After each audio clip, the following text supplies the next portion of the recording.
explain the concept of relative velocity, which is the part of class 11, है ना? It is given in motion in a straight line. Also, it is given in motion in a plane. Okay.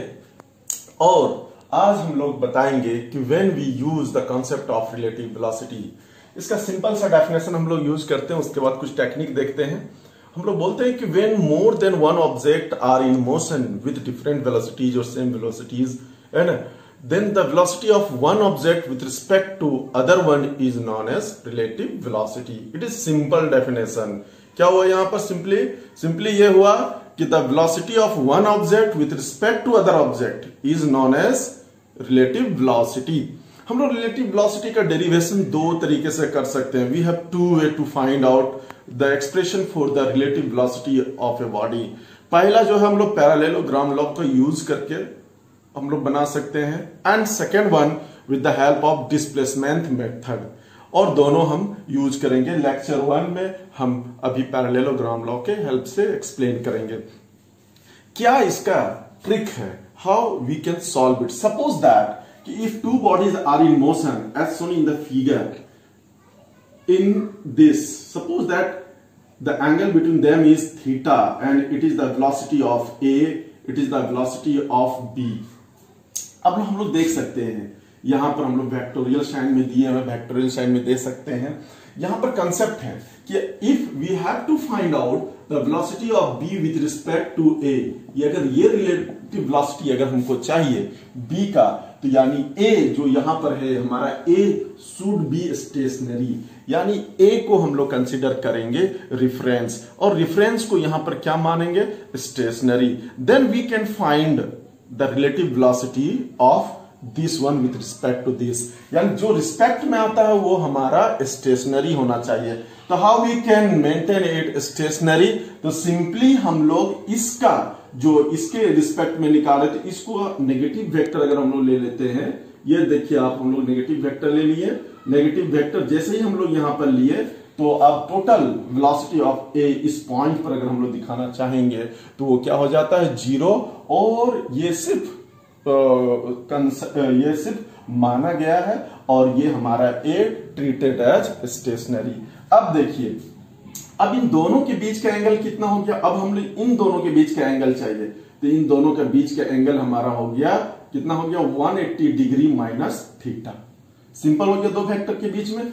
अब हमें क्या निकालना है? इन दोनों का resultant, और यही दोनों का रिजल्टेंट जो होगा वो रिलेटिव वेलोसिटी कहलाएगा. सो रिजल्टेंट हम लोग कहां से देखें? आप देखिए थोड़ा सा, ये हमारा हो जाएगा relative velocity of B with respect to A, and this will be the resultant of these two vector. अब हम लोग यहाँ पैरेललोग्राम लॉ को यूज करते हैं, और सिंपली ये पहले डिस्कस किया जा चुका है. सिंपली द रिजल्टेंट जो हमारा होगा VBA vector equal to what will be? VA vector plus VB vector. अब जब हम लोग इसको मॉड लेते हैं, when we take mod, then what we have? VBA vector बराबर, हम लोग इसको लिख सकते हैं यहां पर मैग्नीट्यूड, ये हो जाएगा हमारा क्या? VA square plus VB square plus 2VA VB and cos क्या होगा हमारा? 180 डिग्री माइनस थीटा. अब क्योंकि VA और VB के बीच का जो यहां पर का जो नेगेटिव में दोनों के बीच का एंगल हमारा क्या हो जाएगा? 180 डिग्री माइनस थीटा. यहां देखो माइनस यूज नहीं करना, यह सिर्फ मैग्नीट्यूड लिए हैं. ये एंगल हमको बताएगा कि ये हमारा इनके और इनके बीच का हम लोग रिलेशन निकाल रहे हैं. अब हमारे पास यहां आ जाएगा VBA बराबर रूट अंडर हमारे पास आ जाएगा VA square plus VB square minus 2VA VB cos theta. और ना, क्योंकि cos 180 minus theta is minus cos theta, and this will be the resultant of what? Resultant of this one. अब इसका हम लोग special case दे सकते हैं कि स्पेशल केस क्या होगा। अभी मैं आपको बताता हूं कि what will be the special case. तो सपोज दैट हम लोग मानते हैं यहां पर कि if both objects are in motion along the same direction, VA and VB along the same direction, तो सिंपली यहां थीटा हो जाता हमारा कितना 0 डिग्री और cos 0 will be here what 1 हो जाएगा। तो आप देखिए इस इक्वेशन को यूज करेंगे तो हमारा होगा VBA बराबर root under VA square plus VB square minus 2VA VB cos 0 की वैल्यू 1 हो जाता है। तो नेक्स्ट स्टेप में हम लिख सकते हैं, यहां पर क्या लिख सकते हैं, VA square plus VB square minus 2VA VB। और हम लोग यहां पर लिख सकते हैं इस केस में कैसे लिखते हैं, सो देखिए अब इसको लिख सकते हैं इस तरह से हम लोग VB माइनस VA का होल स्क्वायर, है ना, क्योंकि हमारा A माइनस B का होल स्क्वायर का फॉर्मूला इसी फॉर्म में आएगा। अब आप देखिए यहां पर ये आ जाएगा बाहर VB माइनस VA और ये VBA, यानी ये मिनिमम वैल्यू आया।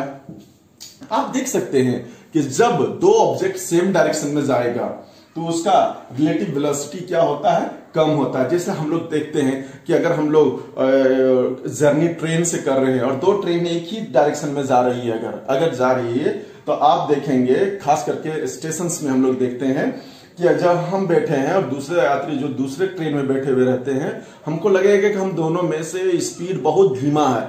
और अगर दोनों का स्पीड सेम हो जाए, दोनों की स्पीड सेम हो जाए, इफ हमारा हो जाएगा कि VA इक्वल टू VB, तो हमारा क्या है VBA इक्वल टू 0, यानी हमको लगेगा कि दोनों स्टेशनरी में है।